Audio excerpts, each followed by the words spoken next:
यानंतर पुढची महत्त्वाची बातमी पाहूया। स्वामी गोविंद देव गिरी महाराज यांनी अखेर दिलगिरी व्यक्त केली। एनडीटीव्ही मराठीच्या बातमीनंतर त्यांनी ही दिलगिरी व्यक्त केली आहे। यावेळी वारकरी संप्रदायाचा अपमान करण्याचा हेतू नव्हता असं स्पष्टीकरण गोविंद देव गिरी महाराजांनी दिलंय।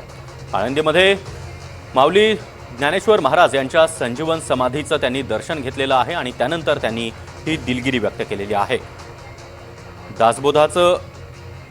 दासबोध हा संत परंपरेतील एकमेव ग्रंथ तर तुकाराम गाथा त्याचबरोबर ज्ञानेश्वरी हे भाष्य आहेत असं वक्तव्य त्यांनी केलेलं होतं आणि त्यानंतर वारकरी संप्रदायातून मोठी नाराजी व्यक्त करण्यात येत होती आणि या नाराजीच्या पार्श्वभूमीवर आता गोविंद देवगिरी महाराज यांनी आळंदीमध्ये जात संजीवन समाधीचं दर्शन घेत दिलगिरी व्यक्त केली आहे। याबाबत अधिक माहिती घेऊया आमचे प्रतिनिधी सूरज कसबे यांच्याकडून। सूरज, काय नेमकं म्हटलंय गोविंद देवगिरी महाराजांनी?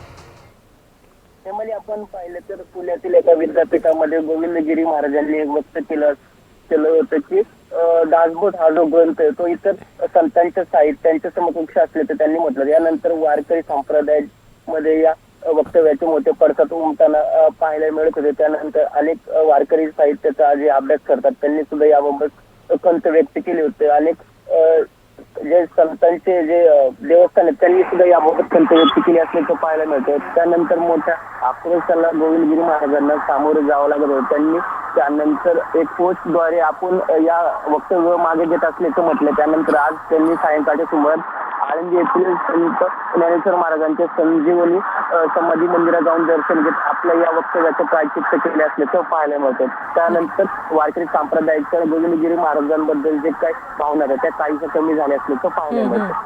नक्की, धन्यवाद सूरज आपण दिलेल्या या सविस्तर माहितीबद्दल। दरम्यान गोविंद देवगिरी महाराजांनी दिलगिरी व्यक्त करताना नेमकं काय म्हटलंय ऐकूया।